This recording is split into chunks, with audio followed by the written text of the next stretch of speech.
What's up, everybody? Welcome back to the channel. Big couple weeks of predictions. We have our second predictions video of the month, or, well, it's June. Doesn't matter. Hell in a Cell 2022 predictions. I am John. I am Dante. And today we're going to give you some WWE Hell in a Cell predictions. But first, well, first and then second. First and then second. First. Yes. I mean, hello, how are you? What are we doing? Good morning. Mustache Army. 2. Second, we have some business to take care of as usual. Yep. We're going to go over the results of our last predictions, the AEW Double or Nothing show, and see what happens to that belt right there. What do you got to say? with this guy. What do you got to say? Speak up. I'm going to Dante. I hate it. I hate it every second. You can keep that in, but I hate it every second. We know we missed a couple. We missed Hookhausen. We missed the women's championship. That's our bad. It's on us. It wouldn't have mattered. I think we would have picked the same ones thing, anyway, but yeah. our bad. All right. Whatever. House of Black versus Death Triangle. House of Black. I also had House of Black. This is going to be hard to do. I don't have enough hands. Okay. Yep. TBS Championship. Jade Cargill versus Anna Jay. Jade Cargill won. 2-2. Yep. Anarchy in the Arena match. Jericho Appreciation Society won. Didn't have that Me one. neither. Young Bucks versus Hardys. I had Bucks. I had Hardys. Huge. That's the lead. Britt Baker versus Ruby Soho. Owen Hart Cup. I had Soho. I had Britt Baker. Good for you. Owen Hart Cup final. Samoa Joe versus Adam Cole. I had Adam Cole. I had Adam Cole as well. You did? I think I had Joe. No, I had Adam Cole. Really? They said Cole and Britt Baker at the end. Oh, you're right. You're right. AEW Tag Team Championship match. Jurassic Express. Keith Lee, Swerve Strickland, and Team Taz. I had Jurassic Express. Me as well. Wowee. MJF versus Wardlow. Yep. And last but not least, AEW Championship Hangman Adam Page versus CM Punk. I had CM Punk. So I had that's 6. Hangman. I had 7. 6-7. That's close. That is very close. However, you know what that means. That means we have a new champ. Thank you, sir. Congrats. It's been a while. I had a little bit of a run. My last few predictions. Congratulations. Hey, thank you very much. These last few predictions haven't gone that well for me, so I'm glad we got this baby back my shoulders. And am I Dante? You might be Dante Dos Belts. Might be Dante Dos Belts. So we can't confirm. Or Can't deny. But you know what this means. That I have to defend this immediately. You're defending this immediately right now, so we're going right into the Hell in a Cell predictions. Right. Just like Rey Mysterio on that night when he won the WWE Championship and John Cena faced him or something. Hell in a Cell 2022. Only 6 matches. Only 6 matches. There's no Roman Reigns match. There's one Hell in a Cell match. This is going to be a pretty quick video. Yeah, guys, we apologize. WWE doesn't give us as good of pay-per-views as AEW. What are you going to do? That's just the truth. So first match, Kevin Owens versus Ezekiel. What do you got? I feel like it would be beneficial for Ezekiel to win this one because, he's the new guy, right? And Kevin Owens has an obsession with him. I'm gonna go Ezekiel, just like a roll up, just not like a clean, just Same. rolling him up, getting the cheap win. I also have Ezekiel. Same reason. I think Ezekiel could use it. I mean, this is his first pay-per-view match, right? Yes, yeah. Ezekiel could lose it. I think it'll help the story. I like the story. I think it's fun. I think it's funny. It's a good story. Started off rough. At first, I doubted it. Just Same. like this guy shaved his beard and he's someone else now, but they're making it work. So I think I'll just add into the story of Kevin being frustrated. Yeah. United States Championship match, Theory versus Mustafa Ali. I have Theory for no other reason as he just seems like the guy they want to push right now. He hasn't held the title for too long. Yeah. Whatever. Yeah. Same theory. I think, obviously he's the whole Miss McMahon's protege, next up and coming guy. I doubt he'll lose the title this quickly, especially to someone that just came back. Mustafa Ali was gone for a while.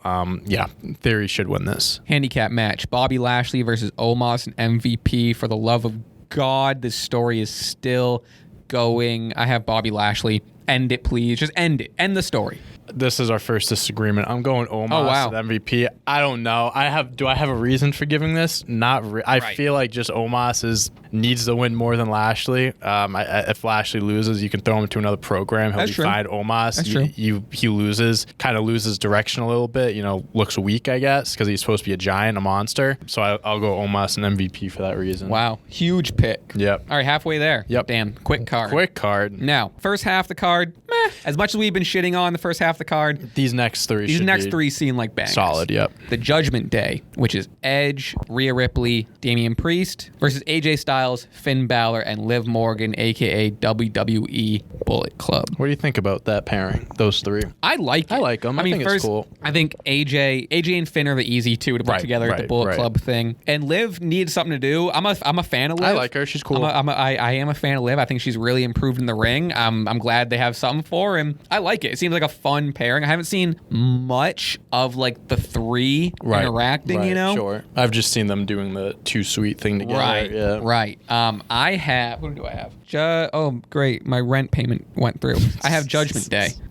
But this one's a toss-up. This one's a real toss-up. Yeah. I kind of want to put the other team, whatever, I should call them Bullet Club for lack of a better term. Yep. Judgment Day, just because they're kind of still on a roll. They're still supposed to be the dominant faction here. Bullet Club is kind of newly formed, whatever. I don't know. I don't have much to say. It's a real toss-up. Yeah, so I have Judgment Day, but my reasoning for it is because I believe someone will interfere. I believe a fourth member will debut, whether that's Finn Balor turning on AJ and Liv, or like Ciampa, anyone else. Yeah, I know he's teased a few other people. Corey They really Graves. seem like they are trying to build up Judgment Day into a big stable. Which I like. I think it's fun. I think, in my opinion, I like four you don't see a lot of 4-person stables. You don't. So I feel like a 4-5 is like a solid number. You can work with a lot there. Yeah. But I have Judgment Day as well. You have Finn turning. I don't know if it'll be anyone. I mean, it would make sense. And then he's only the demon because he has that dark persona like Prince Balor. I'm gonna go. If anyone, it's either Balor or Ciampa. That's my Ciampa guess. Coming in. That's my guess. One of those two. All right. What I think might be match of the night, what I think is going to steal the show, Bianca Belair versus Asuka versus Becky Lynch for the Raw Women's Championship. Who do you got and why? I have Bianca winning the defending the championship, winning the match because she just won the Raw Women's belt a few months ago. Has had, not much of a reign yet, nothing crazy, one title defense. I do think winning a match like this will solidify her reign, will solidify her top spot in the Raw division, Raw Women's division, and I think they got to make it up to her based off how they ended her last reign when Becky came back, and it kind of just like she needs the win over Becky. She needs, even though needs this. They did throw in Asuka. I think because they're kind of waiting on doing like the rematch, so they're throwing in Asuka, so it's technically not the rematch. Or wait, I think Asuka did they do the rematch? They've done Becky versus Bianca. What was Didn't they do what that was the last WrestleMania? pay per view? What was back? WrestleMania was Bianca Becky. What was the last pay per view? What was their match? Did they have a rematch? That's what I'm saying. The rematch was at WrestleMania. Well, technically you're correct. I'm talking about the rematch from their WrestleMania match. That's what. I was talking about. We're confusing each other. They fought in at least twice. Hold on. Okay. She didn't defend the belt at Backlash. Okay. Regardless, they fought in each other twice in the past. This is the first one. Throw Asuka in there. I mean, the third match would be like kind of the blowout. Very last one. Either way, my point still stands. Is they're waiting for this final one-on-one blow off. Throw Asuka in there, makes it a little more entertaining. I think she'll eat the pin too. I don't think Becky will take the pin personally. Yeah. If Bianca's winning, I don't see Bianca pinning Becky in this scenario. If they want to keep those two separated, you know what I mean? I don't think it makes sense her pinning it's gonna be Becky interesting. and vice versa. You chose Bianca? Bianca. I also choose Bianca, really just for the same reason. She hasn't really had her reign yet. Like we mentioned, she's only defended it once successfully on television or on TV or on pay-per-view, whatever it was. Bianca, I think it's going to be a fun match. It should be. Asuka's my favorite women's wrestler in the whole company. I think she's great. I love Becky too. I mean, this is just full of stars. I think it's going to steal a show unless this match tops it. Speaking of blow-off matches, this is the third match in the series. Cody Rhodes versus Seth Rollins in the sole Hell in a Cell match of the night. I have Cody.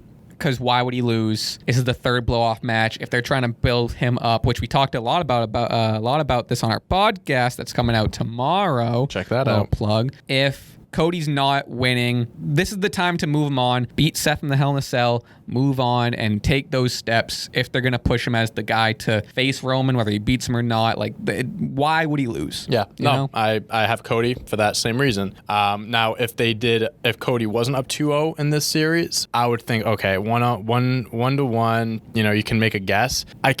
Cody can't lose this. It would backtrack and it's 2-1, and then you go away from that. You know what I mean? It's like he or has they just to do sweep 5 him. matches. What do they do? So either he sweeps him 3-0, move on, or he loses. Seth wins at Money in the Bank 2-2 SummerSlam blow-off match. But I don't want that. This would be an early loss too. He's only been in the company for what, a month or two? 2 months. Get Cody this win. Have him make him look legit in the Hell in a Cell, because you can make him look dangerous in the Hell in a Cell. Not have him just destroy Seth Rollins. Like, it'll be a very good match. Have Cody win this, move on, have him put him in the Money in the Bank match next. Figure out what you're gonna do from there. Move on. This feud, I think, was a perfect setup feud for him. You know, getting back into the company. I agree. Seth Rollins, one of the best wrestlers in the world, can really put someone over. Not like Cody needs it anyways, but gives you 3 amazing matches. He needed someone credible to start out with. A good feud to get people familiar with him, bring him back in. But now that we're good with that, move on from Seth on to the next thing. I bet they'll do. I bet you they do a sledgehammer spot. You think so? That would make sense. Yeah.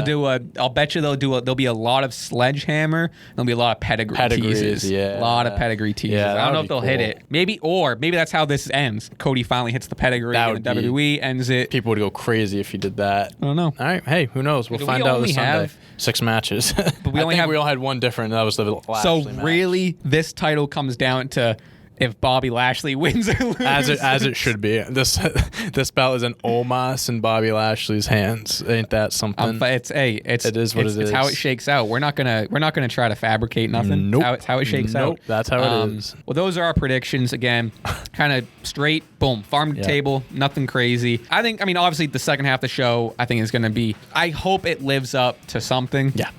First half of the show, you probably skip. Hopefully something memorable happens. Yeah. This pay-per-view. Hopefully also that's the order in which it goes in, because I would love to tune in to the second half, knowing when the last and just cruise and not have to watch it, hoping like, it starts with Judgment Day, then we get Omos. Oh, great. So, you know what I mean? Have those last 3 be in a row, please. Well, thank you guys for joining. Please subscribe and leave a comment with your predictions and thoughts and theories and all of this stuff. We want to know what you think about the pay-per-view. Our podcast, episode 2, premieres tomorrow. So today is Thursday. Tomorrow's Friday. It comes out Friday. I assume you're watching this chronologically. I don't know. Either way, our podcast is out. Please go check out our podcast, subscribe, all that stuff. Patreon. This is big. We have a podcast after party basically on patreon.com/Lumberlend for a small fee. I'm not sure what that is. Sorry. You can get behind the paywall, and we have an extended 15 to 20 minutes, just basically another extra pod episode. Yeah. Thank you guys for watching. Until next time, we will see you